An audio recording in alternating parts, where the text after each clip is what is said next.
Entrevista, edição especial de hoje, nós temos a participação do professor e também candidato a deputado estadual, Gedeão Amorim. Gedeão é natural da cidade de Icó, no interior do Ceará. Instalou-se em Manaus logo na juventude, graduou-se em filosofia e fez especialização em antropologia amazônica pela nossa querida Universidade Federal do Amazonas, a UFAM. Posteriormente, se tornou mestre em administração na área de políticas e gestão institucional pela Universidade Federal de Santa Catarina. Dono de uma trajetória dedicada ao conhecimento e serviços prestados à sociedade, Gedeão tem no currículo aí a atuação como secretário de Educação do Estado do Amazonas, ficou à frente da Superintendência da Fundação Nacional da Saúde do Amazonas, também atuou como deputado federal e vereador. Professor Gedeão Amorim, muito obrigada pela sua presença, sua participação aqui conosco no Cenário Entrevista.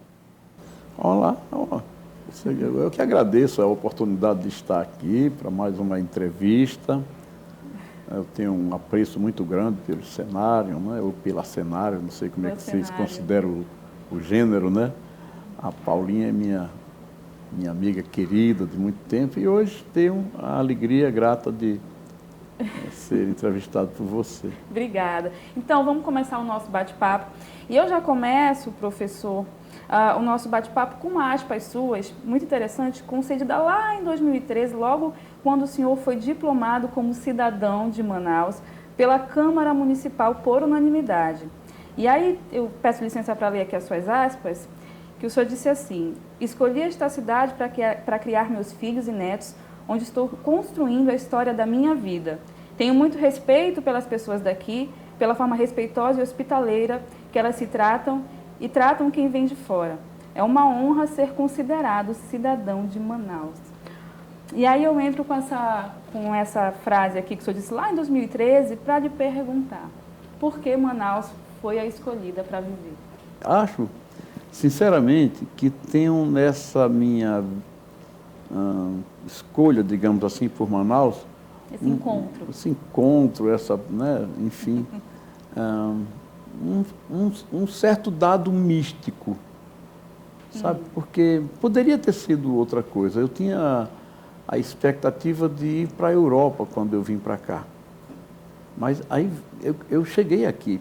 Foi uma oportunidade em que um dos meus irmãos já morava aqui, me convidou e eu vim para cá. Então, tem umas coisas na vida que talvez a gente não tenha muitos dados racionais. Mas cheguei aqui e eu aqui me enturmei. Eu sou agora um de nós. Também, junto com esse título de cidadão de Manaus, o senhor também recebeu o título da Assembleia Legislativa, em 2011, como cidadão amazonense. E também nessa mesma entrevista concedida há um tempo atrás, o senhor disse que acreditava que essa homenagem, esse sucessivo reconhecimento se deve muito ao seu histórico profissional, que mudou a história da educação do Amazonas. Para quem não se recorda, ou para quem é muito novinho agora, Gedeão também já foi secretário de Educação do Estado do Amazonas, na gestão do Eduardo Braga, na época da gestão do Eduardo Braga também. E entrando pela do Omar também. E também pelo Omar. E é uma pauta que é impossível as pessoas falarem professor Gedeão Amorim e deixar passar a pauta de educação em branco, né? Praticamente o seu carro-chefe. E o senhor diz muito que esse reconhecimento se dá por conta da sua dedicação ao conhecimento, ao estudo e à educação. Atualmente, como que o senhor enxerga o cenário educacional no nosso estado? Eu penso que nós evoluímos muito na educação básica e até mesmo no nível superior. E eu justifico. Eu fui pró-reitor na Federal de 97 a 2001 e eu tive a possibilidade de me agarrar na Lei de Diretrizes e Bases de 96 para a gente começar a formar os professores para a educação básica em nível superior. Era um cenário institucional muito complicado para a gente resolver essa equação, porque só tínhamos a UFAM que oferecia licenciaturas. Sim. E começávamos uma limitação aí. Se nós fôssemos depender das ofertas regulares dos cursos da universidade, nós levaríamos uns 100 anos para formar os professores que eram demandados pela população de modo geral. né? Portanto, quando eu me agarrei com isso, eu tive que convencer nossos pares na universidade, o próprio reitor, para a gente fazer uma fundação e nós credenciarmos profissionais de gabarito para formar os professores. Ali começamos uma caminhada fantástica, porque você imagina que naquele tempo a gente não tinha as escolas que oferecessem ensino fundamental de 6º ao 9º ano, porque nós não tínhamos professor formado nas disciplinas específicas. Havia um déficit, né? Um déficit imenso. Ensino médio, então, nem pensar. E se essa era uma realidade de Manaus, no interior, então, a coisa passava bem distante. Os índices de analfabetismo no estado eram absurdos. Alguns municípios com marcas assim de 60%. Então, a gente tinha pela frente IDHs terríveis em educação, né? E nós começamos ali com esse programa da universidade. Em seguida, eu saí da gestão superior da UFAM, fui para a UEA, e foi outro momento importante na minha trajetória, porque o governador, então, me deu a responsabilidade de organizar um curso de formação para professores, para séries iniciais, e eu fui depois convidado a assumir a Secretaria de Educação do Interior, já no final de 2003. Fiquei um ano e 8 meses. Foi bom porque eu aí dei um passeio pelo interior, conheci todas as nossas realidades, todas as cidades, todas as nossas escolas com suas deficiências, que eram muitas.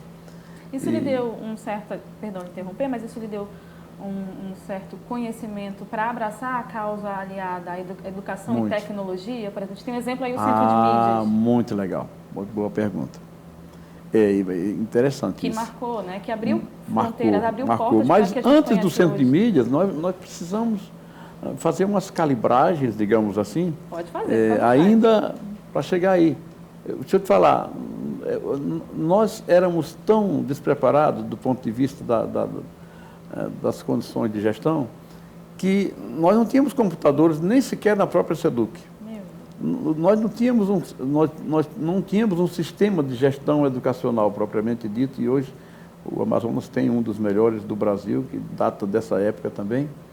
E fomos calibrando, as escolas nós fomos arrumando, porque imagina, nossas escolas eram todas desprovidas de climatização, eram nesse calor intenso que é próprio da nossa região. Imagina uma criança e um professor dentro de uma sala de aula, que pode resultar.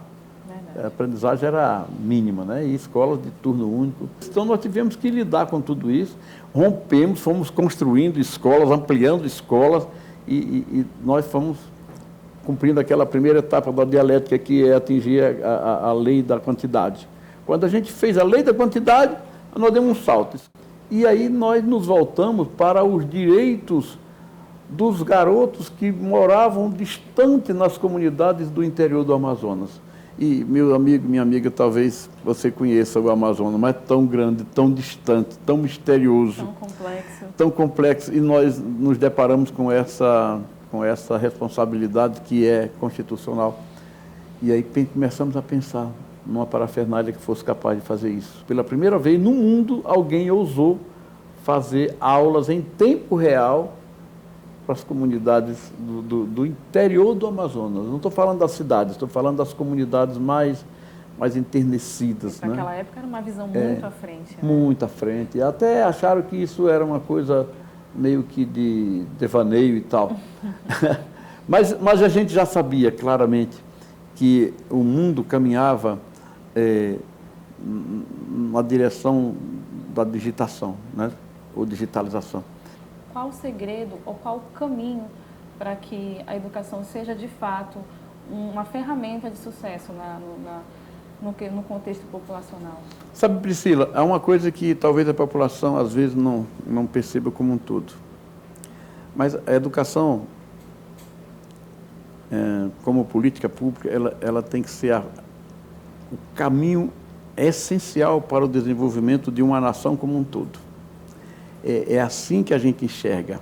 Para mim, a educação é a alavanca assim, central do desenvolvimento de uma nação. E não é para ser uma coisa classista ou privilegiada. É uma política pública para todas as crianças, para todas. Assim, nós não gastaríamos tanto com dispêndios de saúde pública, com dispêndios com segurança. A gente volta já já com mais um bate-papo aqui com ele. Fica aí que a gente volta.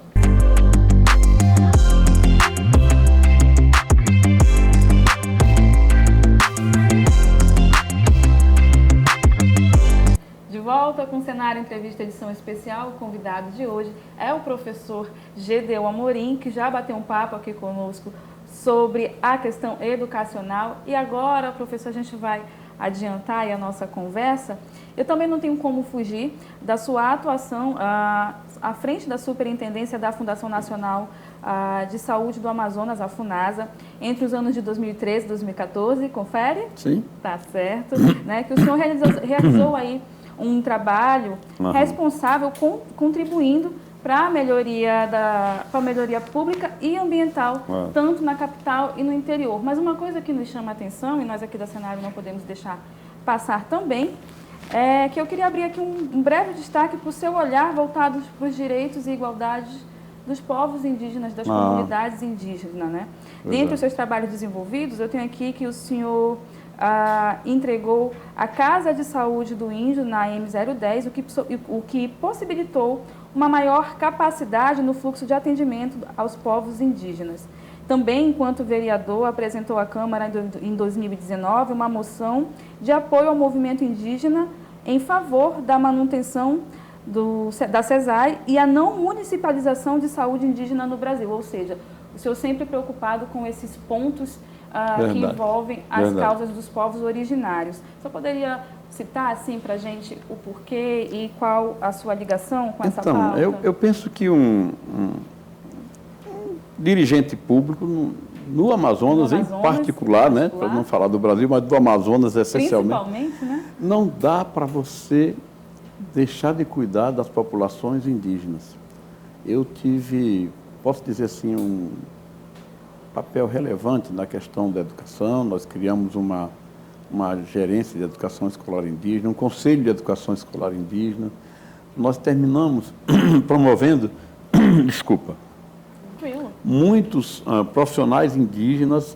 Olha, que coisa maravilhosa você começar esse processo todo, você escolarizar os indígenas, oferecer curso superior e hoje você contar em diversas comunidades indígenas com mestres e com doutores. Olha, na nossa gerente escolar indígena, aqui da SEDUC, ela foi ser a coordenadora nacional do Ministério da Educação, coordenadora de Educação Escolar Indígena. Porque era uma gestão tão profícua, tão voltada com respeito, porque se a educação numa sociedade democrática, ela não pode ser segregadora. Nós tínhamos muitas dificuldades antes de ver esse pessoal com as mesmas condições de direitos, né? Portanto, nós assistimos assim. Eu tive essa passagem muito rápida pela FUNASA. A FUNASA é um órgão vinculado ao Ministério da Saúde que há muito tempo vem sendo desmantelado, que ele já foi ligado com a questão da saúde indígena propriamente, cuidava das águas das populações e etc. e tal. E, finalmente, quando eu cheguei na FUNASA,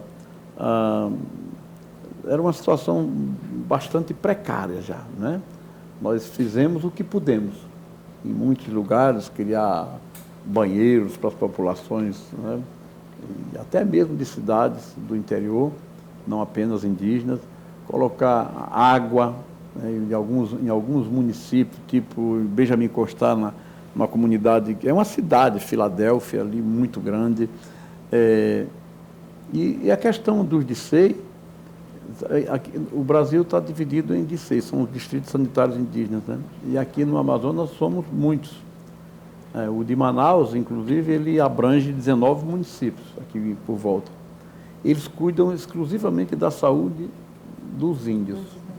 Ocorre que há casos, eles fazem medicina preventiva, saúde preventiva, até muito bem, pelo estado inteiro, sabe? Tem indicadores muito bons.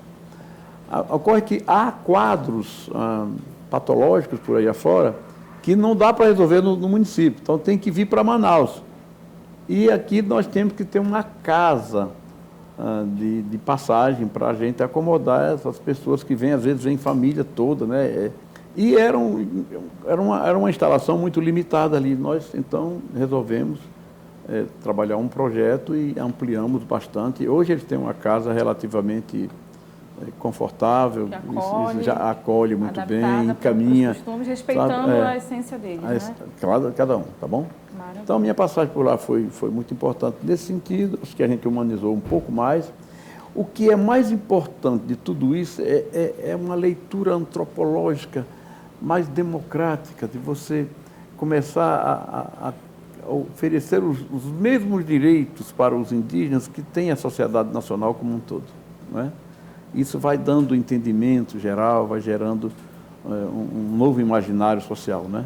Tá certo. Passando aqui, economia, senhor Gedeão Amorim, Zona Franca de Manaus, o que o senhor tem a dizer? Pois é, a Zona Franca... Eu cheguei... Essa pauta complexa que é a Zona Franca, gente, constantemente atacada. Pois é, a Zona Franca de Manaus é um capítulo sem fim. É uma novela. É uma novela fantástica. Olha lá, deixa eu te falar. Eu cheguei em Manaus em 1970, ainda adolescente. Nós éramos aqui menos que 300 mil habitantes. Eu vi essa cidade inteira crescendo a esse ponto. E vi exatamente, quer dizer, a institucionalização da Zona Franca foi em 1967. Então, eu cheguei aqui no grosso do comércio da Zona Franca, aquele negócio todo, e foi crescendo o parque industrial daqui, né? O pessoal estava muito bem aproveitando os incentivos constitucionais, e a Zona Franca se tornou esse parque industrial que hoje a gente conhece, poderoso, fecundo, né? E ele atraiu a todos nós, não apenas do Amazonas, como também de outros estados brasileiros, porque nós precisamos trazer mão de obra qualificada ou menos qualificada, e não apenas para a indústria, mas para toda o invólucro aqui da capital. Então, ela até hoje é a base da nossa economia, é o que mais representa nossa matriz, mas eu penso que nós precisamos fortalecer outras iniciativas. Matrizes auxiliares? Acho que não auxiliares. Complementares? Complementares. Eu acho que nós temos um estado grande, fecundo, rico de natureza e que cabe a gente operar com ciência e tecnologia. Eu acho que é uma coisa importantíssima. Todos nós temos uma compreensão. Não se pode intervir sobre a Amazônia que não seja com orientação científica. Exato. Essa é a primeira coisa. Porque todo mundo quer defender a integridade do Amazonas, da floresta, dos rios, mas não conseguem dedicar a essa realidade as condições de possibilidade para ela se manter assim. E quais são as condições? Ora, nós precisamos trabalhar com tecnologias, nós precisamos fazer com que o homem da floresta ele tenha ferramentas novas, ele possa conviver com a natureza, tirando o seu sustento, explorando a natureza, como a gente explora no mundo inteiro, desde os tempos mais remotos, mas com a racionalidade devida. Não é? Tá certo. É isso. Nós vamos de novo para um breve comercial, mas fica aí que a gente já volta com mais bate-papo com o professor Gedeão Amorim.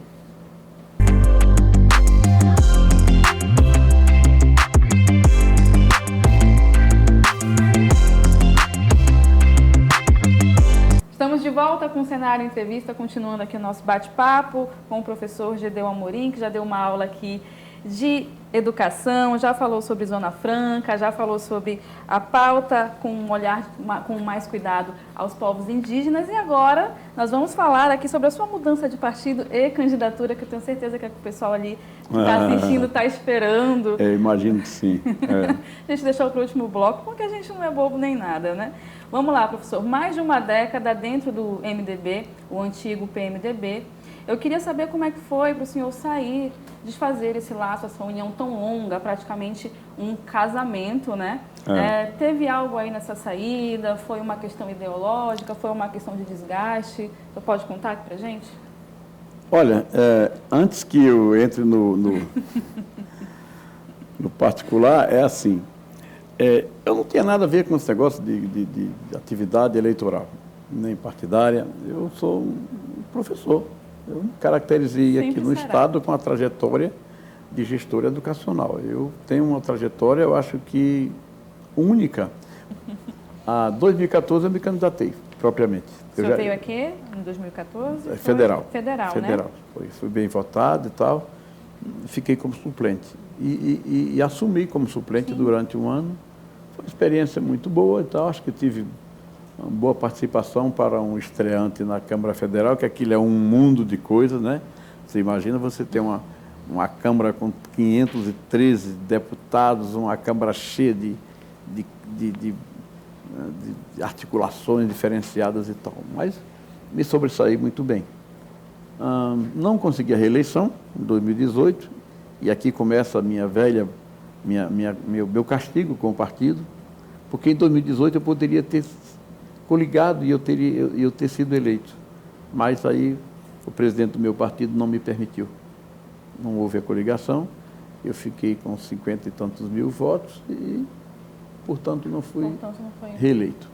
Bom, frustração, porque cada vez que você perde uma eleição, quer dizer, ninguém perde eleição, a gente deixa de ser eleito, né? Eleição é para a gente participar, né? Então, mas eu tinha mandato já na Câmara Municipal, permaneci, e eu achei que a minha eleição poderia ser razoável. Ocorre que no MDB, eu fui, durante esse tempo, campeão de votos. Sim. Mas o partido estava tão desprestigiado que a gente não conseguia o consciente bastante e, portanto, eu não consegui a eleição, né? Fiquei de fora, mas fiquei muito decepcionado. Comecei a me dar conta de que eu estava sendo assim, meio tratado com menos cuidado e tal. E eu saí. Comuniquei ao presidente, eu estou saindo, não tenho mais futuro aqui e tal.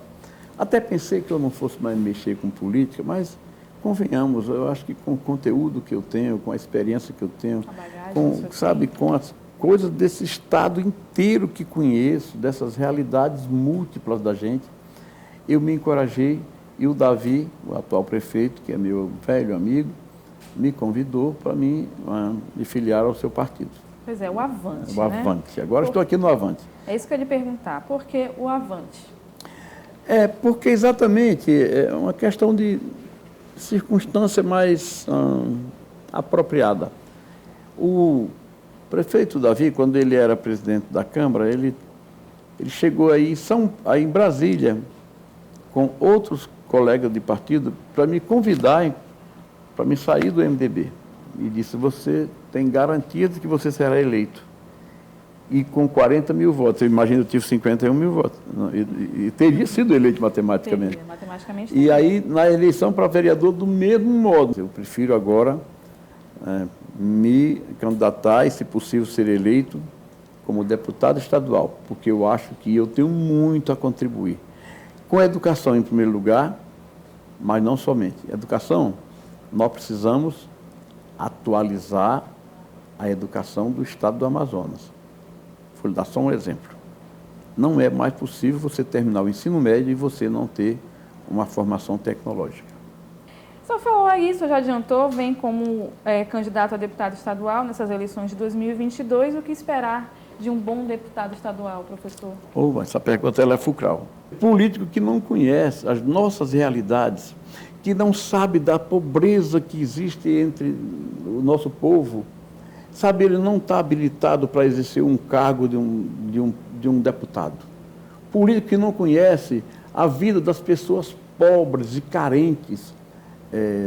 Eu acho que qualquer pessoa pode se candidatar, é de direito, mas é preciso que a gente tenha uma competência. Para que a gente existe? Para que a gente constitui um Estado? É para não deixar ninguém para trás. Nós temos equações muito perversas entre nós. E eu acho que eu estou me candidatando pela primeira vez para deputado estadual. Se caso eleito, professor Gedeon Amorim, deputado estadual, o que a população pode cobrar, o que a população pode pedir, o que a população pode esperar? O que eu tenho de compromisso é, primeiro, essa minha competência toda, que eu acho que tenho para isso. pois é o meu compromisso com o desenvolvimento do Estado. A casa de uma família vai bem quando todos contribuem para dentro da casa. Exato. Quando a gente aumenta o conforto da gente, melhora as condições de vida e tal. Passa agora, a nossa grande casa, onde todos nós moramos no Amazonas, tem muita gente que não está contribuindo para dentro de casa. Não foi originalmente uma escolha de ninguém. É preciso que o Estado comece a fazer correções de base. Eu acho que tem duas coisas assim, fundamentais para a gente cuidar. Duas. Primeiro, eu acho que a questão da habitação é uma coisa para resolver de imediato. O déficit habitacional no Amazonas é muito grande, como é no Brasil inteiro. Mas depois disso, o Estado tem que criar condições infraestruturais para que um Estado do tamanho do Amazonas ele possa se comunicar por estradas, por portos bons, por aeroportos, que tenha comunicação de boa qualidade, que tenha energia de boa qualidade. A infraestrutura é fundamental. Sabe? É uma coisa, nós falamos de turismo e disso e daquilo, mas tudo isso está ligado a essas condições todas. Quando isso for acontecendo, a gente vai melhorando as condições e as opções de vida das pessoas. O que o Gedeão Timóteo de Amorim do passado diria para o Gedeão Amorim de hoje? Acho que eu venho numa trajetória de vida assim, buscando cada vez mais aprimorar meu conhecimento, ter mais generosidade com as pessoas.